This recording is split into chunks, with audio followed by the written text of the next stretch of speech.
Hey there, travelers. Before we dive into today's story, drop a comment below telling us where you're tuning in from. Now let's begin our journey into the unknown. It's been 3 months since Romania, and the taste never leaves my mouth. The doctors at Bethesda Naval Hospital say it's psychological trauma. They don't understand that some hungers can't be satisfied no matter how much you feed them. My name is Ethan Atwell. They called me Ghost back when I had a team, back when I believed in clean missions and clear objectives. I was a Navy SEAL for 12 years before Romania changed everything. Before I learned that some doors should never be opened, no matter what intel suggests lies behind them. It started like any other Tuesday morning at Dam Neck.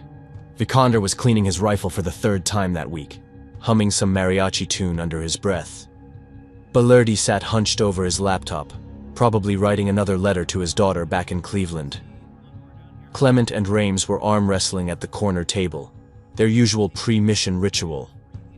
Omar was reading, always reading. Philosophy books that none of us understood but respected him for tackling. "Gentlemen," Commander Winfield entered our briefing room with that particular stride that meant business. Behind him followed a thin man in a gray suit who screamed CIA from his perfectly pressed collar to his uncomfortable posture. "Meet Agent Zardo. He's got a situation that requires your particular skill set." Zardo stepped forward, his pale fingers dancing across a tablet screen.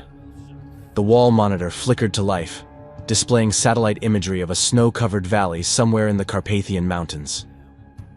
"Gentlemen, this is Slatina, Romania. Population, 237 souls, or it was until 6 days ago." The image zoomed in, revealing a cluster of stone buildings nestled against a mountainside. A single road snaked through the valley, disappearing into dark forest. Nothing looked particularly threatening from 30,000 feet. "Intelligence suggests a terrorist cell has been operating from an abandoned mine outside the village," Zardo continued, his voice carrying that bureaucratic certainty that made my skin crawl. "We believe they're extracting uranium for enrichment purposes. The threat level is considerable." Vikander raised his hand. "Sir, what's the local situation?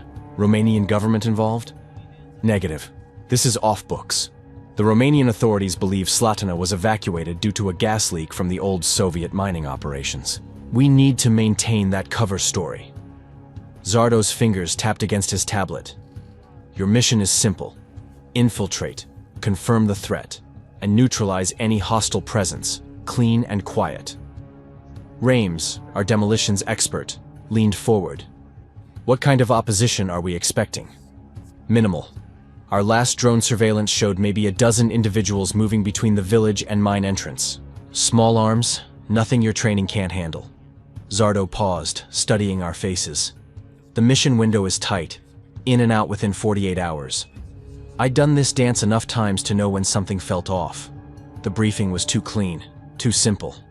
In my experience, missions labeled simple by CIA types usually ended with body bags and congressional hearings." "Sir," I spoke up, "what's the source of this intelligence? How solid is the uranium angle?" Zardo's jaw tightened slightly. "That's compartmentalized, Petty Officer Atwell. Your concern is tactical execution, not intelligence verification. Red flag number 1. But orders were orders, and I'd learned long ago that questioning CIA spooks rarely improved anyone's day. 6 hours later, we were airborne over the Black Sea in an unmarked transport. The flight to Romania felt routine.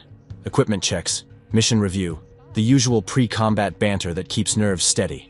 Vikander was teaching Balerdi Spanish curse words.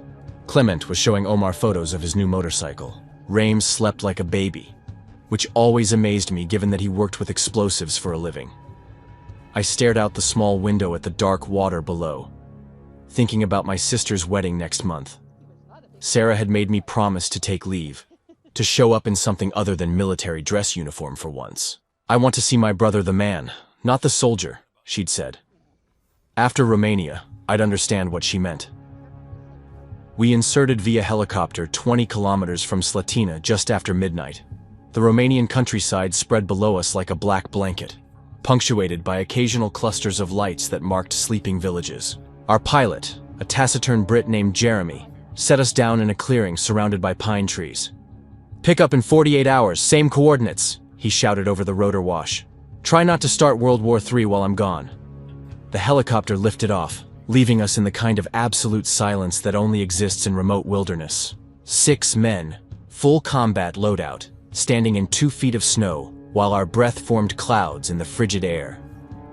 Temperatures 12 degrees, Clement reported, checking his instruments. Wind from the northwest at 8 knots.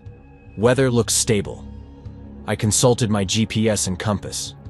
Village is 14 clicks southeast. We'll approach from the north, get eyes on target before dawn.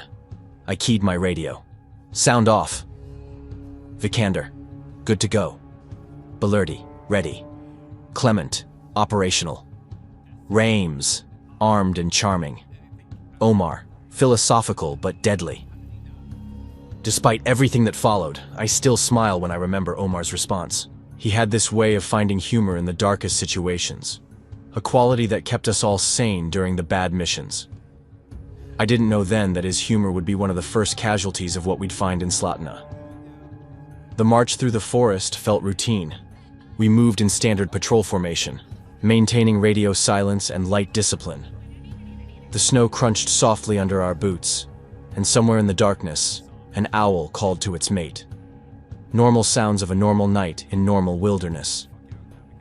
But as we approached the valley, something changed. Vikander was the first to notice it. "Ghost!"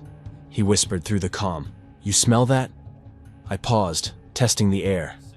There was something, a sweet, cloying odor that didn't belong in winter forest. Like fruit left too long in summer heat, but stronger. More organic. Could be decomposing wildlife, Balerdi suggested. Harsh winter, animals starving. Maybe, I replied, but my instincts were screaming otherwise. In 12 years of special operations, I'd learned to trust that internal alarm system. It had kept me alive through Fallujah, Kandahar, and a dozen classified operations that officially never happened. We crested a ridge and got our first direct view of Slatina. The village sat in the valley below, exactly as the satellite images had shown. Stone houses with red tile roofs, a small church with a bell tower, a few barns and outbuildings. Smoke rose from several chimneys, suggesting the place wasn't as abandoned as Morrison had claimed. Visual on the village, I reported quietly. Multiple heat signatures, civilian population present. Through my scope, I could see movement in the streets. People walking between buildings, going about their business. Nothing looked threatening or unusual from our position. Orders were to expect minimal civilian presence, Clement reminded me. Romanian authorities might have missed some residents during the evacuation.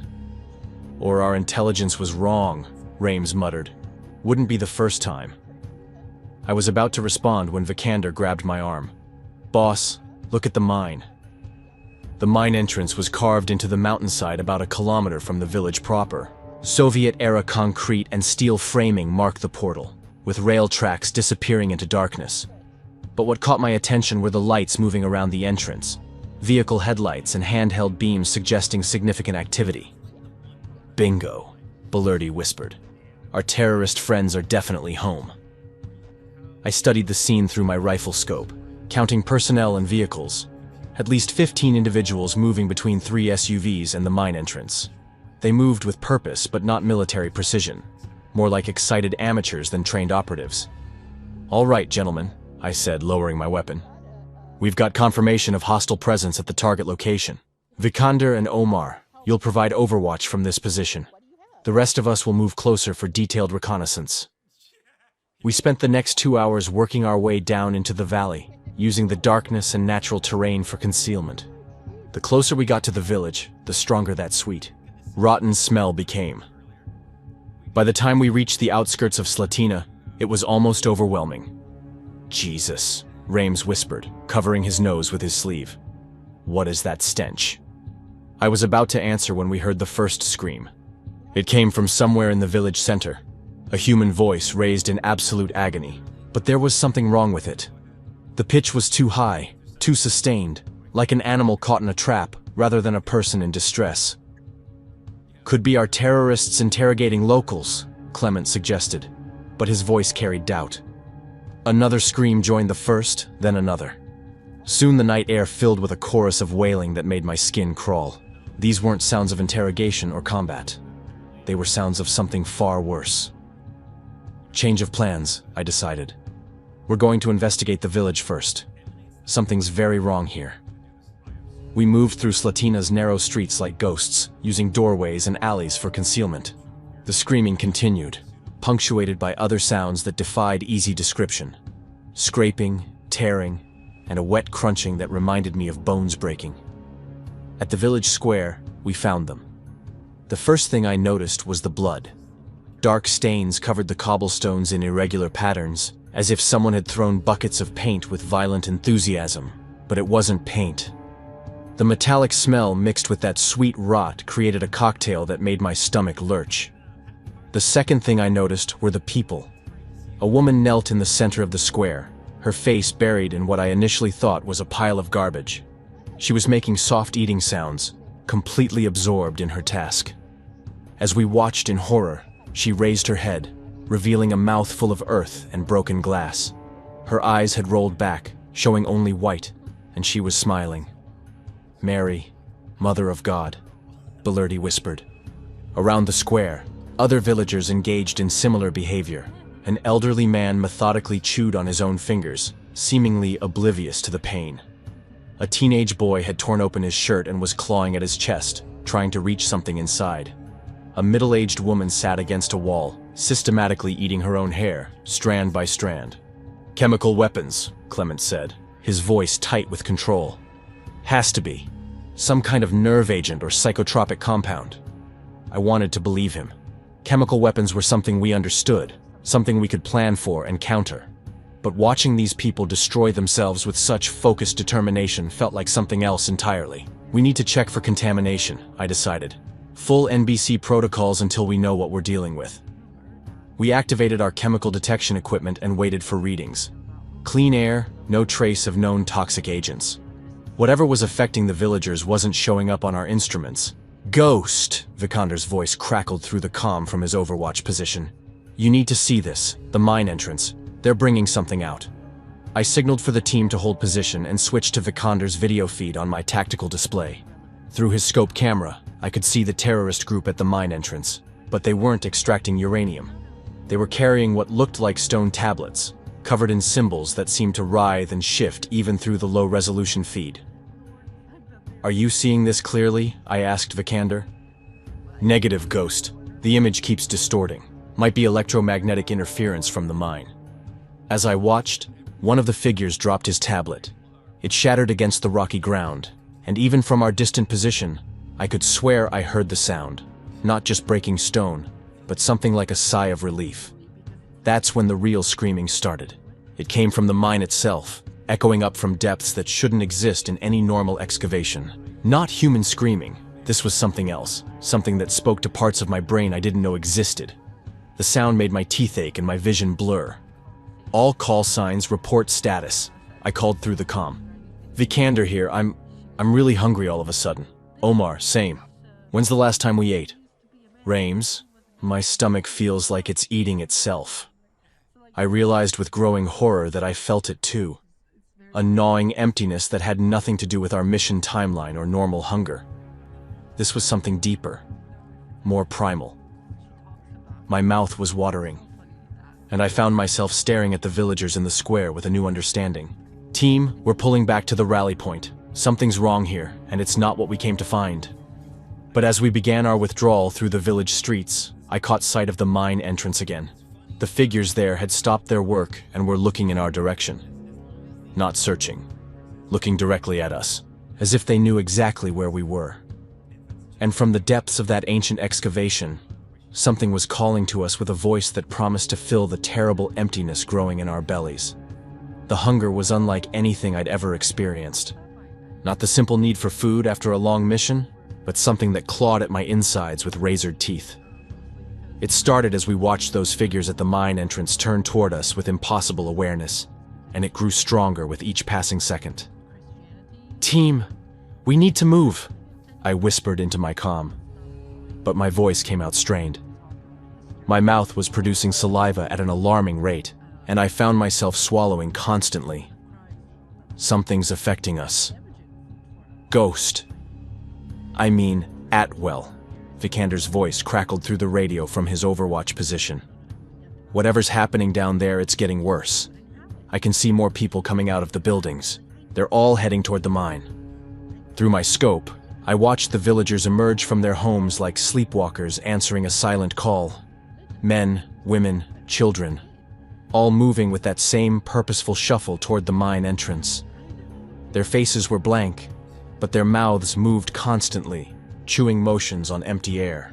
"We need to abort," Clement said, his professional composure cracking. "This isn't a terrorist operation. This is something else entirely." I wanted to agree, wanted to call for immediate extraction, but something stopped me. The same instinct that had kept me alive through countless missions was screaming that running wouldn't save us. Whatever was in that mine had already seen us, already marked us. The hunger growing in our stomachs was proof of that. Negative, I decided, though every fiber of my being rebelled against the choice. We go deeper. We need to understand what we're dealing with before it spreads beyond this valley. Balerdi grabbed my arm, his eyes wide with something approaching panic. "Sir, with respect, that's insane. We're compromised. Whatever's affecting these people is affecting us too." He was right, but I couldn't explain the compulsion that drove me forward. It wasn't just military curiosity or stubborn determination. Something was pulling me toward that mine, promising that the answers lay in its depths. More than that, it promised relief from the gnawing emptiness that was rapidly consuming my thoughts. "Vikander, Omar, maintain overwatch," I commanded. "The rest of us are going into the mine. If we don't report back in 2 hours, call for extraction and get out of here." "Boss," Omar's voice carried a tremor I'd never heard before. "I don't think I can stay up here much longer. The hunger, it's getting impossible to ignore." Through my earpiece, I could hear him breathing heavily, the sound of someone fighting a losing battle against their own body's demands. Vikander wasn't much better. I could hear him rustling through his pack, probably looking for rations that wouldn't satisfy what we were really craving. We moved through Slatina's streets like ghosts, avoiding the steady stream of villagers making their pilgrimage to the mine. Up close, their condition was even more horrifying. A young mother walked past us carrying her infant, both of them gnawing on pieces of broken pottery. An elderly man had stuffed his mouth with what looked like fabric from his own clothing, chewing steadily as blood ran down his chin. The worst part was the look in their eyes. Not madness, but a terrible awareness. They knew what they were doing was wrong, but they couldn't stop themselves. The hunger had overridden every other instinct, every survival mechanism their minds possessed. "Jesus Christ," Rames whispered, watching a teenage boy systematically eating the leather from his own shoes. "What kind of chemical weapon does this?" "It's not chemical," I said, though I couldn't explain how I knew. "It's something else. Something older." The mine entrance loomed before us, a concrete and steel portal carved into the mountainside during the Soviet era. But as we approached, I could see that the original excavation had been expanded. Recent digging had opened new passages that descended far deeper than any uranium mine would require. The figures we'd observed from a distance were still there, but they weren't the terrorists we'd expected to find. They wore civilian clothes, but their movements had the same purposeful quality as the villagers. More disturbing was their equipment. Not mining gear or weapons, but archaeological tools. Brushes, trowels, measuring instruments. "They're excavating something," Clement observed. "This isn't extraction, it's archaeology." One of the diggers looked up as we approached, and I got my first clear view of a face. The man appeared to be in his 40s, with the soft hands and pale complexion of an academic, but his eyes held the same terrible awareness I'd seen in the villagers, and his mouth moved in constant chewing motions. "English?" I called out softly, my weapon raised but not quite pointed at him. He nodded, swallowing whatever he'd been chewing. When he spoke, his voice was cultured, educated, definitely not a terrorist operative. "Professor Adam Morlock, Cambridge University," he said, as if we'd met at a faculty dinner rather than an illegal excavation site. "Archaeological expedition. We've been here for 3 weeks." "Professor," I kept my voice steady, "what are you excavating?" His smile was deeply unsettling, stained with what looked like clay and darker substances. We found it by accident initially. Ground-penetrating radar showed anomalous structures beneath the original Soviet workings.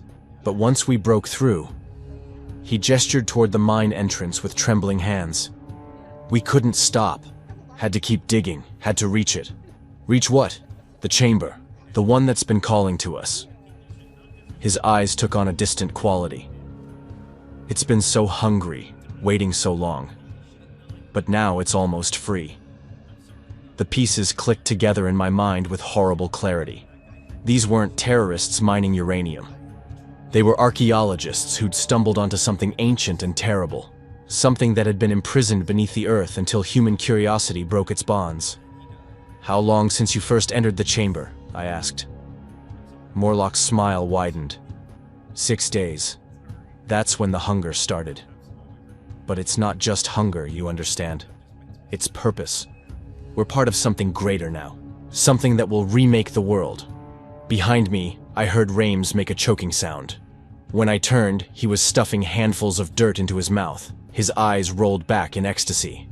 Clement tried to stop him, but Rames fought with superhuman strength, desperate to consume the earth beneath our feet. "It's accelerating," Morlock observed with clinical detachment. "The closer you get to the source, the faster the transformation occurs. You should embrace it. Fighting only makes it more painful." Balerdi was next. One moment he was helping me restrain Rames, the next he was tearing at his own equipment, trying to bite through the nylon straps of his tactical vest. The hunger had overwhelmed his rational mind, leaving only the desperate need to consume. "All units, abort mission," I called into my radio. "Repeat, abort mission. Immediate extraction required." But the response I got chilled me to the bone. Vikander's voice, no longer professional and controlled. "Can't leave, Atwell. Found something up here. Bones. Old bones. They taste like home." The radio crackled with Omar's laughter, high and hysterical. The books were right, you know. All those philosophy texts about the nature of desire, of endless wanting. This is what they were describing. This is truth. I was alone now, my entire team either consumed by the hunger or actively feeding it. Morlock watched my realization with the patience of a professor, allowing a slow student to reach an obvious conclusion. "You feel it too," he said. The emptiness inside. We can fill it for you. All you have to do is come inside. See what we've found." The terrible thing was how reasonable he sounded. The hunger was becoming unbearable, a physical ache that no amount of field rations could satisfy. Looking at my men, my friends, tearing at anything they could consume, I almost understood their surrender. The pain would stop if I just gave in, just followed them into the depths. Instead, I raised my weapon and put 3 rounds center mass into Professor Morlock. The bullet struck him with wet impacts, dark blood spreading across his shirt. He staggered backward, looking down at the wounds with mild curiosity rather than pain or shock. Then, incredibly, he straightened up. The bleeding slowed, then stopped entirely, as if his body was rejecting the damage. "Bullets can't kill hunger," he said, his voice unchanged despite the holes in his chest. "Physical wounds mean nothing when you're already dead inside, but you'll understand soon enough." Morlock turned and walked into the mine entrance with steady steps, leaving me alone with my compromised team and a choice that would haunt me forever. I could try to extract them, knowing they were too far gone to save, or I could follow them into the darkness and discover what ancient evil had been awakened beneath the Romanian mountains. The hunger made the choice for me. With my rifle ready and every survival instinct screaming warnings, I followed Professor Morlock into the depths of the mine, leaving the last of my sanity at the entrance like a discarded piece of equipment. The tunnels were a maze of Soviet-era construction merged with something far older. Electric lights strung by the archaeological team illuminated walls that shifted between concrete and worked stone, as if the excavation had uncovered structures that predated human civilization. The deeper I went, the worse the hunger became. My mouth watered constantly, and I found myself eyeing the wooden support beams with genuine interest. The rational part of my mind understood that I was losing the battle against whatever force emanated from the depths, but I couldn't stop walking. That's when I heard it, a sound that seemed to come from the earth itself. Not quite music, not quite language, but something that spoke directly to the primitive centers of my brain. It promised satisfaction, fulfillment, an end to all wanting and needing. Ahead of me, the tunnel opened into a vast chamber that shouldn't have existed so close to the surface. The walls were covered in hieroglyphs that hurt to look at directly, symbols that seemed to writhe and change when I wasn't focusing on them. And in the center of the chamber, surrounded by the kneeling forms of the archaeological team and my own men, stood something that made my sanity crack like thin ice. It towered nearly 10 feet tall, a grotesque fusion of skeletal frame and alien architecture. Despite its emaciated build, the creature was encased in what looked like natural armor, plates of bone or chitin that formed eye-like patterns across its torso and limbs, each false eye seeming to track movement independently. Its head was a nightmare of jutting spines that crowned its skull like a twisted crown, and from within that forest of bone, an eerie green light pulsed rhythmically, as if something luminous lived inside its skull. This was Famine, not a metaphor or a symbol, but the actual incarnation of humanity's oldest terror. The third horseman of the apocalypse, freed from whatever prison had held it for millennia by well-meaning archaeologists who thought they were expanding human knowledge. Around it, my team and Morlock's people knelt in worship, their mouths working constantly as they consumed whatever they could reach. Stones, roots, their own flesh. They looked up at their new god with expressions of horrible gratitude, finally free from the burden of unsatisfied desire. Famine turned its attention to me, and I felt the full weight of its influence crash down like a physical blow. The eye-like patterns on its armor seemed to blink in unison, and the green light pulsing from its skull intensified, casting dancing shadows across the chamber walls. The hunger doubled, tripled, became so intense that I fell to my knees, retching. But nothing came up except acid and the taste of copper. When it spoke, the voice came from everywhere at once. The walls, the air, my own bones vibrating with its words. "Welcome, child of war. You have brought me such wonderful gifts."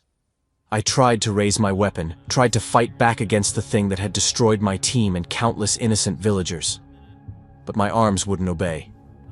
The hunger had grown beyond physical need into something existential, a void at the center of my being that demanded to be filled. "Your friends understand now," Famine continued, gesturing to my kneeling teammates. "They have found purpose. They will carry my gift to others, and the hunger will spread until all the world knows the truth of endless want." Through the haze of supernatural compulsion, one thought remained clear. This couldn't be allowed to spread beyond the valley. Whatever the cost to myself or my team, Famine had to be contained. I reached for the thermite charges on Rames's belt, my demolitions expert too lost in his feeding frenzy to notice. If I could bring down the chamber, trap the entity beneath tons of rock and earth, maybe the nightmare would end here. But as my fingers closed around the first charge, Famine's attention focused on me like a searchlight, and the hunger exploded through my nervous system with the force of lightning. The last thing I remember clearly was the taste of stone between my teeth and the terrible understanding that I was no longer entirely human. I don't remember how long I knelt there in that cursed chamber, stone fragments cutting my gums as I chewed mindlessly alongside my teammates. Time became meaningless when your entire existence narrowed to the desperate need to consume, to fill an emptiness that grew larger with every bite of rock and earth. What I do remember is the moment of clarity that saved my life, and maybe the world. It came when I saw Balerdi reach into his tactical vest and pull out a photograph of his daughter. A little girl with pigtails and a gap-toothed smile, maybe 7 years old. For just an instant, his eyes cleared as he looked at her picture. Then, with deliberate precision, he began to eat it. The paper dissolved on his tongue like communion wafer, and with it went the last trace of the man who had served beside me for 3 years. But that moment, that single second of recognition and loss, broke through Famine's influence long enough for me to remember who I was. My name is Ethan Atwell. I'm a Navy SEAL. I have a sister named Sarah who's getting married next month. I've killed 17 men in combat and saved the lives of countless more. I do not kneel before ancient horrors and consume rocks like a madman. The clarity hurt worse than any physical wound I'd ever received. Fighting against Famine's compulsion felt like swimming upstream through molten glass, every neuron in my brain screaming in protest. But I forced myself to stand, to spit out the handful of granite I'd been chewing, to think beyond the all-consuming hunger. Famine's attention turned to me immediately, those hollow eye sockets focusing with laser intensity. Resistance, it said, and the word carried amusement rather than anger. How refreshing. It has been so long since someone fought me properly. Around the chamber, my teammates and Morlock's archaeological team continued their worship, oblivious to everything except their desperate feeding. Vikander had found a cluster of metal pipes and was systematically biting through them, his teeth somehow strong enough to dent steel. Omar was reciting philosophy while eating pages torn from his beloved books, tears streaming down his face as he destroyed everything he'd once treasured. They understand now, Famine continued, gesturing to the kneeling figures. The truth that your species has always known but refused to acknowledge. You are creatures of want, of endless hunger. I simply amplify what already exists. I reached for the thermite charges on Rames's belt, my hands shaking from the effort of maintaining control. The demolitions expert didn't even notice.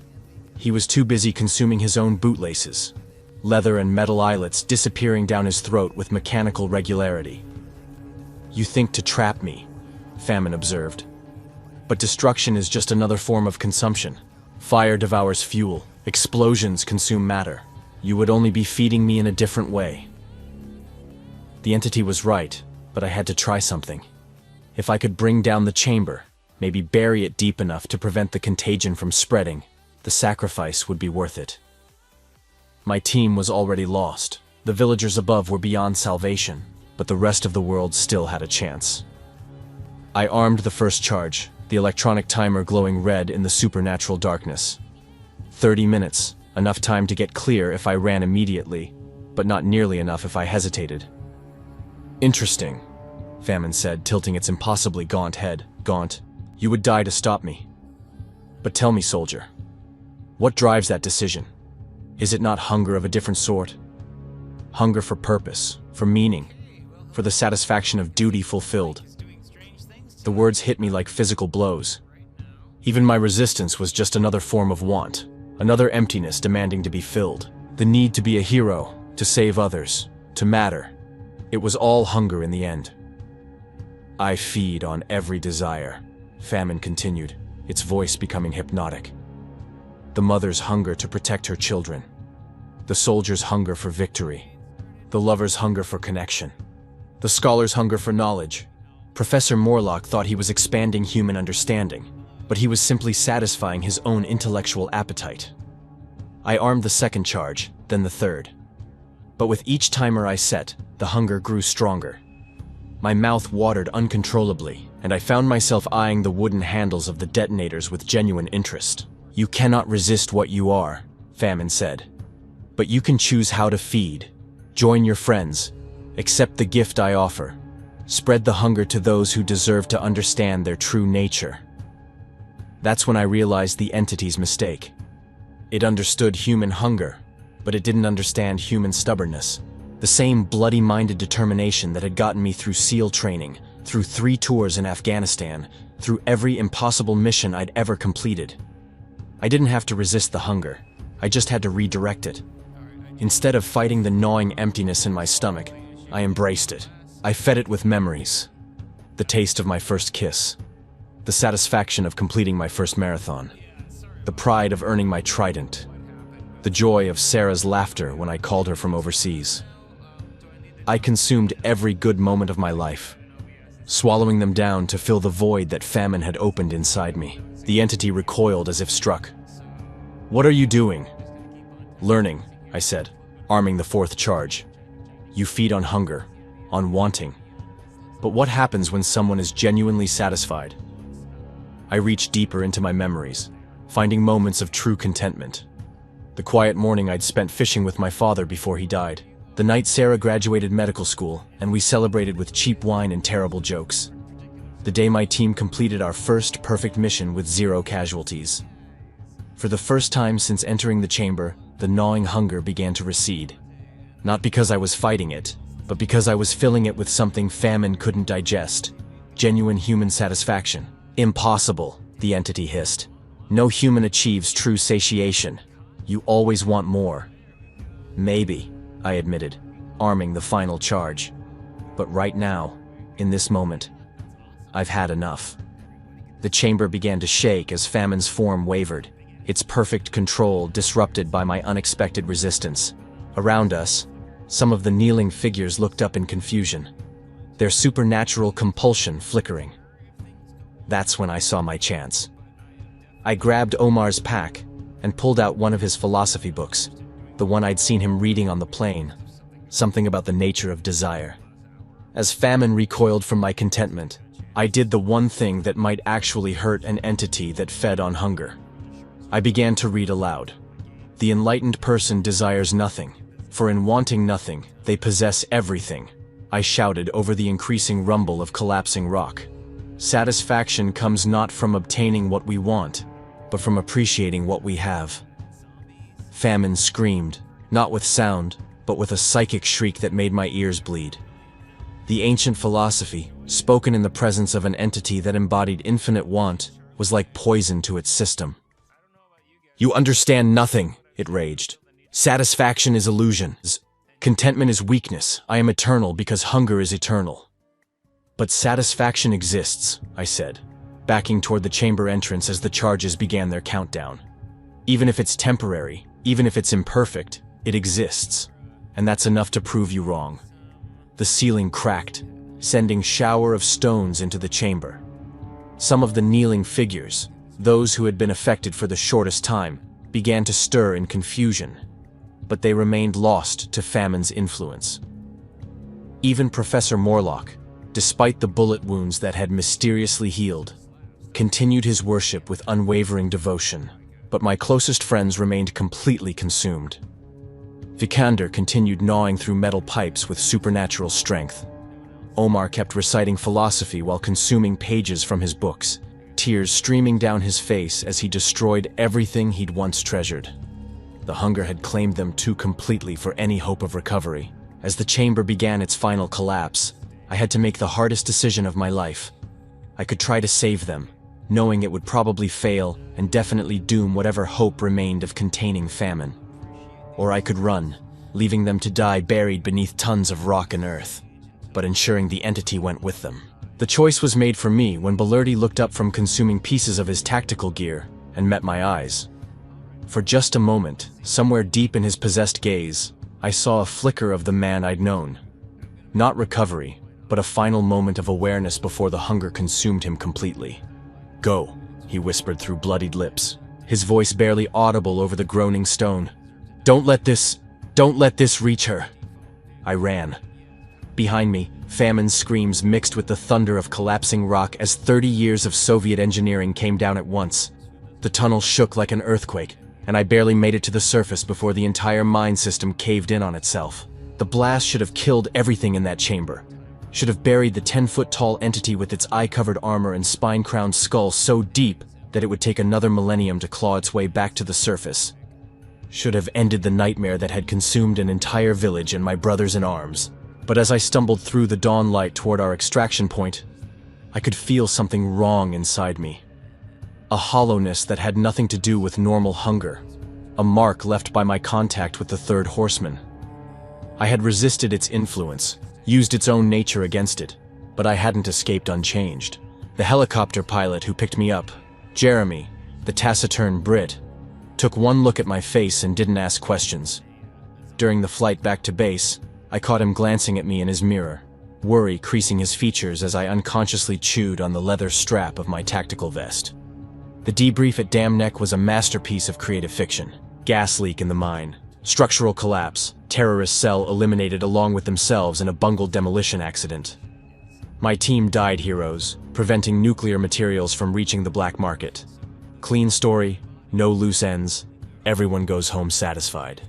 Except satisfaction was becoming harder to achieve with each passing day. The first sign was food. Nothing tasted right anymore. Steak was flavorless cardboard. Ice cream might as well have been frozen sand. I could eat entire meals and feel like I hadn't consumed anything at all. The base nutritionist ran tests, found nothing wrong, recommended therapy for trauma-related appetite loss. The second sign was sleep. Dreams filled with hollow faces and gnawing emptiness. I'd wake up having chewed through my pillowcase, my mouth full of cotton, and the taste of insatiable hunger. The base psychiatrist prescribed sleeping pills that didn't help and asked probing questions about survivors' guilt. The third sign was the others. It started with Jeremy, the helicopter pilot. 3 weeks after Romania, he was found in his quarters having consumed an entire roll of duct tape. When questioned, he claimed he'd been so hungry that he couldn't help himself. The medical board attributed it to stress and recommended leave. Then Lieutenant Long, from the intelligence briefing, found eating paper clips in his office, staring at classified documents with unfocused eyes. He mumbled something about needing to feed the emptiness before being sedated and transferred to a psychiatric facility. The pattern spread slowly but inevitably.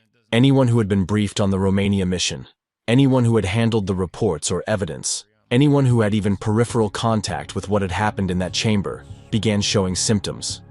The hunger was viral, spreading through human contact like a disease of the soul.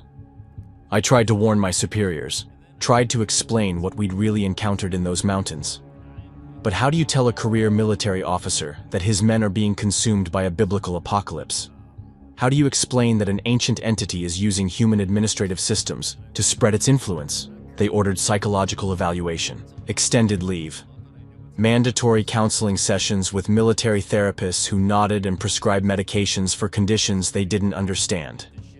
3 months later, I was discharged, honorably, with full benefits and glowing commendations for my service record. On paper, I was a decorated veteran dealing with normal combat trauma. In reality, I was patient zero in an infection that would eventually consume the world. Because Famine hadn't died in that collapsed chamber. I'd heard it, maybe even delayed it, but entities with 10-foot frames covered in eye-like armor and crowned with bone spines don't perish from mere explosives and falling rock. It had done something far more clever than simply possessing my team. It had marked me. Every person I spoke to, every handshake, every casual interaction became a vector for the hunger. Not the immediate, overwhelming compulsion we'd experienced in Romania, but something subtler. A gradual erosion of satisfaction. A slow growth of emptiness that would take months or years to reach critical mass.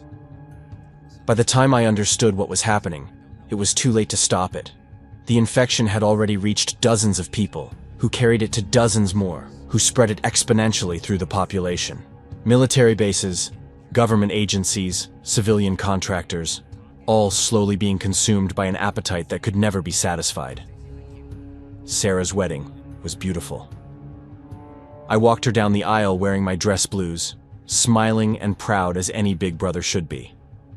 During the reception, I shook hands with her new husband, danced with her friends, hugged her children from her first marriage. I infected every single one of them. 6 months after that perfect day, Sarah called me in tears. Her husband had been found eating laundry detergent, claiming he was so empty inside that he couldn't think straight. Her daughter had started consuming her own hair, strand by strand, with the systematic dedication of someone performing a necessary task. "I don't understand what's happening," Sarah sobbed over the phone. "The doctors can't find anything wrong, but everyone's so hungry all the time. Nothing we eat helps. It's like we're starving from the inside out." I wanted to tell her the truth, wanted to explain that her brother had brought home something worse than combat trauma, that I was the reason her perfect family was falling apart. But the words wouldn't come. How do you confess to dooming the people you love most? Instead, I told her I was sorry and hung up the phone. That night, sitting in my empty apartment with the taste of dust perpetually in my mouth, I finally understood Famine's true victory. It hadn't needed to escape from that Romanian mine. It had never been truly imprisoned there in the first place. The chamber, the archaeological dig, the ancient seals, they were all just stage dressing for a much more elegant trap. Famine had been waiting for someone like me, someone with the training and authority to spread its influence through the very systems designed to protect humanity. A Navy SEAL carrying an invisible infection through military networks. A decorated veteran whose word carried weight with government officials. A brother whose love for his family would guarantee the hunger reached civilian populations. I was never the hero who defeated the third horseman of the apocalypse. I was the vector that set it free. Now, 3 months after Sarah's call, I sit in this motel room on the outskirts of nowhere, writing down everything that happened, not because I think anyone will believe it, but because the hunger is getting stronger. Soon, I'll lose the ability to resist entirely, and when that happens, the pretense of normalcy will end. The news reports are already starting. Mysterious illness causes bizarre eating behaviors. CDC investigates unusual appetite disorders. Psychiatric facilities overwhelmed by patients consuming inedible materials. They don't understand yet that it's not an illness. It's evolution. Humanity learning its true nature as creatures of endless want, endless hunger, endless emptiness that can never be filled. Famine promised to remake the world, and it's keeping that promise. One empty stomach at a time. The worst part isn't the hunger itself. It's the moments of clarity between feeding. When I remember what satisfaction used to feel like. When I can recall the taste of my mother's cooking or the warmth of Sarah's laugh, but can't access those feelings anymore. They're still there in my memory, but separated from me by a gulf of perpetual want. Sometimes I wonder if this is how it was always supposed to end.